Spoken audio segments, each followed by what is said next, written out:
So new merchant is here. And what does that mean for you? Alright, so to recap. Merchant released more 3 gen concerns than normal, and soon after was featured in a video orchestrated by Hans33, where immediately Merchant was able to hold the best comp team in the 3 gem scenario for over 40 minutes, and Merchant lost, but sent ripples through the Dead by Daylight community anyways. She was reworked later to remove the cylinder zones and scanning lasers earlier, and other changes, and was received well by some, but saw her own dislike with the community, received many DCs, give up on hooks, and was revealed later by the devs to have a mid-MMR 72% kill rate that wasn't fully explained back to players giving up, and in response had to be trimmed back like a rotting rose bush and left in a weakened state until the late 2025 rework. That was harder than it needed to be. So we have some problems to unpack here. Let's take any random killer tier list, like Otstarv is one, and we see that Merchant sits in an assessed tier level of B tier, and this all makes sense. A tier killers have more range and far more oppressive capabilities, and S tiers all have high movement and damaging killers. Now contrast this with how the devs describe the problem with Merchant driving her current updates. Before we go into the Skull Merchant portion of the video, I do have a couple of things that I want to say to give more context as to why we're doing these changes. So right now, her kill rate at mid MMR is sitting at 72%. That is very high. And even if we account for first hook deaths, that's only 2.5%.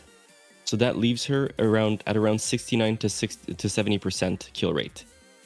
That is way too high. Way higher than our target goals for kill rates. So the intention with these changes is not to neutralize her or to make her not viable. It's literally to give survivors more breathing room to maneuver around her power. So while these changes may seem drastic, I do hope that you will try them on the PTB to give feedback on them, because again, the intention is not to make her useless, as I've seen people say online. It's literally to give survivors more breathing room. And also, the other thing that's important to say is that this is not a replacement for her rework, which is in the works. It's just an in-between to help lower her kill rate, because 72% is, like I said, way higher than our targets. So we can go through the changes now. So it's a stopgap, basically, until there is chance to get that rework out to the people. Yes. So Merchant is in her stopgap period. Every discussion everyone might be having right now of Merchant doesn't deserve this or delete Merchant, you need to clarify, because if you think that this is her new direction, you're incorrect. She's getting reworked. Current Merchant isn't a real killer in Dead by Daylight. She's an under-maintenance poster attached to a pair of disembodied thighs. It's really fucking annoying that the direction of the game is posted in floaty, ethereal places and not in the Steam update notes. To be fair, after the PTB changes period was over, the comms improved right here to be a little bit more explicit. It's still odd that they're not posting the 72% kill rate factor, as it sounds like the thing they're leaning on most heavily in their comms towards players in that dev stream. It's potentially because people fly off the handle when statistics are described as a factor when making balancing decisions, and people are afraid of what they don't understand. No, don't say anything. I'm allowed to make this joke at your expense. I have 2 bachelor degrees in stats. I'm better than you at this. Anyways, less nitpicking and more discussion. After some rounds of Merchant and adjusting to it, what are my thoughts? The biggest annoyance is that none of this makes sense when you break down Merchant's power. Merchant has a higher kill rate than many S-tier killers. Well, she's been here a while. It's not like people haven't seen her. If I told you there's a mystery killer, I'm not going to tell you anything about the killer. No name, no art direction, nothing. And they're so strong that they're giving a large nerf to keep us safe from them until a rework is figured out in a whole year. What would you guess the killer's power is? Okay, so every S tier can get around the map really fast, like Blight or Billy. So I guess this killer always has a movement speed of 10 meters per second when they activate their power, and the power has a low cooldown. It also probably has a small ranged effect as well, so it must be a little bit like Trickster and Executioner as well. No. What do you mean no? Does it have teleporting? No. Does it ever move faster than 4.6? Yes, but only if something triggers it. Oh, this is a trap killer. Sorta, yeah. Okay, so the traps, they're more unfair than Trapper's bear traps. They must be harder to see, if that's even possible. And deadlier. No. Okay. They must be like hags, but stronger. No. Can you tell me a little bit more about this power? Okay, so the radius is really big. Ah, the traps have a huge radius and they always trigger when possible and it injures them every time. No, they don't trigger properly every time. The fuck you mean they don't trigger? Well, when you're in the range of a trap, it can miss or it can be dodged. Okay. So, it needs to trigger 3 times as well, and on the third it gives an injury. Okay, are you sure there's nothing else? There's some hindered. Yes, that's got to get some kills. How strong is this hindered? It's 10% slow for 6 seconds. Is that it? Yes. Doesn't Clown have 6 easily thrown bottles that cause a 15% hinder and practically nothing else of note in their kit? How does a 3 trigger trap killer resulting in a 10% hinder result in an S tier kill rate?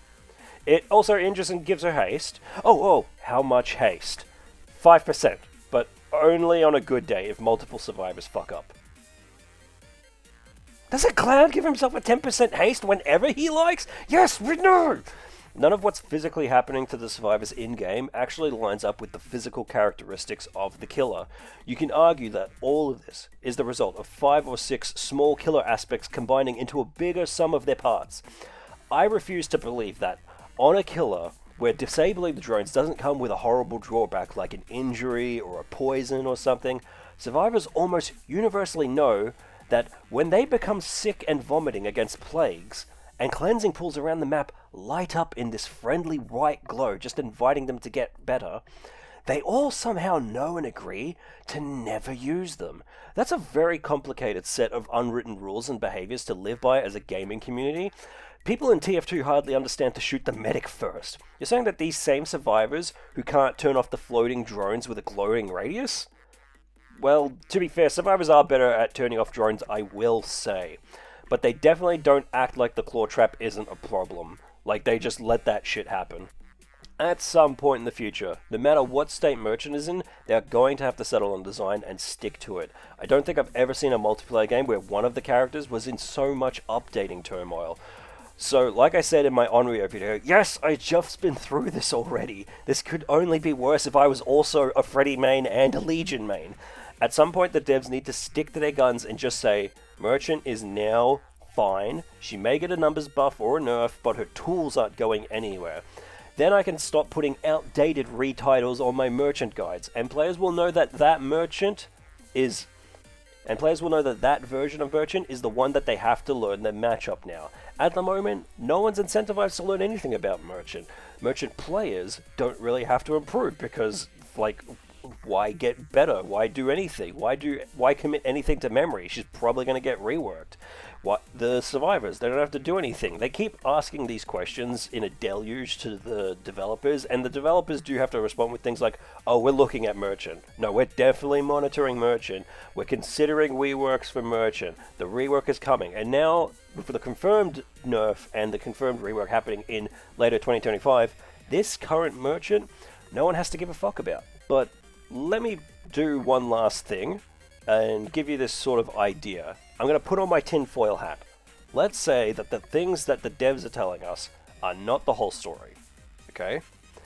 This could be all explained by good game design practices. Let's give you an example. Mario. Super Mario Brothers. Level 1.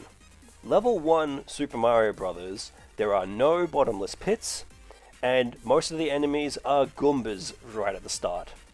You have room to learn how to jump, collect power-ups properly, and get killed by Goombas. And you know that you can jump on them and jump over them. Okay? Later on, at around level 3 or 4, the levels are more complicated. There are bottomless pits, and you can see guys called Hammer Bros. Hammer Bros, they move left and right. It's a little bit hard to tell which way they're going to go. They don't move in one single direction like a Goomba. They also jump, which means that if you jump too close to them, they'll intercept you and hurt you. And they throw hammers, which means that it's hard to land on top of them without good timing. You see, level 1, they're letting you just learn the moves and practice against really weak stuff, and then later levels, after you've got all that down, they throw in things that are a little bit more complicated. I think that current Merchant is a level 1 Mario level. We've got the merchant who's so pathetic and weak, so easy to deal with, that survivors who don't know how to beat this killer, who on paper isn't S tier, but they're somehow getting killed by her anyway, they're going to give them all a year to play, if there's any merchant players playing left over. They're going to give them time to play on level 1 crappy merchant. And then later they'll unleash better merchant, normal merchant. Merchant might even be similar to what we had a few months ago, or a few weeks ago. That's my tinfoil hat theory. It's not just about reworking merchant, it's also letting stupid survivors actually learn a thing about lasers and drones and ducking and standing still and disabling. I don't know, what do you think? Because right now, merchant chasers, they can vary from something as bad as this.